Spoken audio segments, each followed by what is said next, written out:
Hi! Hello everyone. ఈరోజు మన topic వచ్చేసి భారత రాజ్యాంగం. సో, మీ అందరికీ తెలుసు భారత రాజ్యాంగాన్ని 299 మంది రాశారు. మనము దీన్ని గణతంత్ర దినోత్సవంగా భారత రాజ్యాంగం అమలులోకి వచ్చిన రోజుని గణతంత్ర దినోత్సవంగా మనం జనవరి 26న జరుపుకుంటాం. సో, ఇప్పుడు ఆ భారత రాజ్యాంగం గురించి తెలుసుకుందాము. ఫస్ట్ వచ్చేసి ఇందులో 22 పార్ట్స్ ఉంటాయి. సో, ఈ వీడియోలో 8 పార్ట్స్ వరకు చెప్తాను. నెక్స్ట్ వీడియోలో మిగతా పార్ట్స్ ఎక్స్‌ప్లెయిన్ చేస్తాను. సో, ఫస్ట్ భాగం వచ్చేసి భారత్ యూనియన్ దాని భూభాగం. అంటే భారతదేశం యొక్క భూభాగం గురించి చెప్తుంది. ఒకటో ఆర్టికల్ నుంచి నాలుగో ఆర్టికల్ వరకు ఉంటాయి. నెక్స్ట్ పౌరసత్వం, సిటిజన్‌షిప్ ఇంగ్లీష్‌లో. పౌరసత్వం అనేది ఏమిటంటే, నువ్వు భారతదేశ పౌరుడివా అనే హక్కుని ఇది చెప్తుంది. సో, ఆర్టికల్ 5 నుంచి 11 వరకు. మూడవ భాగం వచ్చేసి ప్రాథమిక హక్కులు, ఫండమెంటల్ రైట్స్ ఇంగ్లీష్‌లో. ప్రాథమిక హక్కులనేవంటే నువ్వు భారతదేశ పౌరుడివి. నీకు ఎలాంటి హక్కులు వర్తిస్తాయో చెప్పేదే ఈ ప్రాథమిక హక్కుల మూడవ భాగం. ఇది 12-35 ఆర్టికల్ వరకు ఉంటాయి. Next directive principles of state policy, తెలుగులో ఆదేశిక సూత్రాలు అంటారు.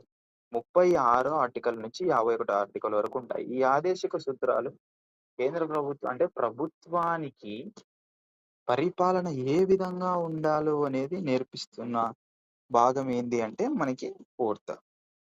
నెక్స్ట్ ఈ ఫోర్త్‌లోనే ఒక సబ్ ఆర్టికల్ ఉంది. 4A ఫండమెంటల్ డ్యూటీస్, ప్రాథమిక విధులు. ఈ ప్రాథమిక విధులనేవి ఫస్ట్‌లో రాజ్యాంగం అమలులోకి వచ్చినప్పుడు లేదు. తర్వాత 42 కాన్స్టిట్యూషనల్ అమెండ్మెంట్ అంటే 42వ రాజ్యాంగ సవరణ ద్వారా 1976లో ఇందిరా గాంధీ గారు ప్రైమ్ మినిస్టర్‌గా ఉన్నప్పుడు ఈ యొక్క ఫండమెంటల్ డ్యూటీస్‌ని అమల్లోకి తెచ్చారు. రాజ్యాంగంలోకి చేర్చారు. ఇదొచ్చేసి 36-51 36వ ఆర్టికల్ నుంచి 51వ ఆర్టికల్ వరకు ఉంటాయి. సో, ఐదవ భాగం కేంద్ర ప్రభుత్వం. కేంద్ర ప్రభుత్వం మీ అందరికీ తెలుసు మన భారత రాజ్యాంగం కేంద్ర ప్రభుత్వం ఎంత విలువైనదో. సో, ఈ కేంద్ర ప్రభుత్వంలోనే మనకు రాష్ట్రపతి గురించి, ఉపరాష్ట్రపతి, ప్రధానమంత్రి, వాళ్ళ మంత్రిమండలి, వాళ్ళ అధికారాలు, సో, అన్నీ ఈ కేంద్ర ప్రభుత్వంలోనే వస్తాయి.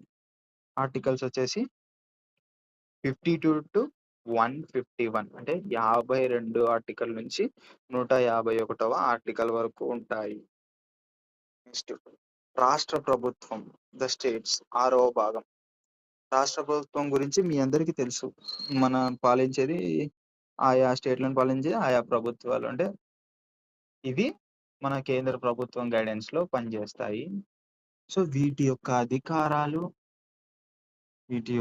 అధికారాలు వల్ల మన కేంద్ర ప్రభుత్వం చేసుకుంటది. సో, వీటికి సెపరేట్ అధికారాలు ఉంటాయి. నేనవి కాదనను. సో, ఆర్టికల్స్ వచ్చేసి రాష్ట్ర ప్రభుత్వం గురించి 152వ ఆర్టికల్ నుండి 237 ఆర్టికల్ వరకు ఉంటాయి. సో, ఇది ఏడవ రాజ్యాంగ సవరణ 1956లో తొలగించారు. సో, ఈ యొక్క భాగం పేరు వచ్చేసి మొదటి షెడ్యూల్‌లోని బి రాష్ట్రముల గురించి పేర్కొంటుంది. సో, ఇది తొలగించారు కాబట్టి దీని గురించి మనకంత అవసరం లేదు. 238. సో, లాస్ట్ వచ్చేసి ఈ వీడియో క్షమించండి. కేంద్ర పాలిత ప్రాంతం, ద యూనియన్ టెరిటరీస్ అంటారు. సో, పేరులోనే ఉంది మనకి కేంద్ర పాలిత ప్రాంతం అని.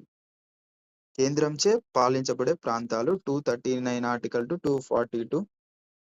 సో, నెక్స్ట్ వీడియోలో నేను మిగతా భాగాల గురించి 22 పార్ట్స్ గురించి చెప్తాను. Like and subscribe please.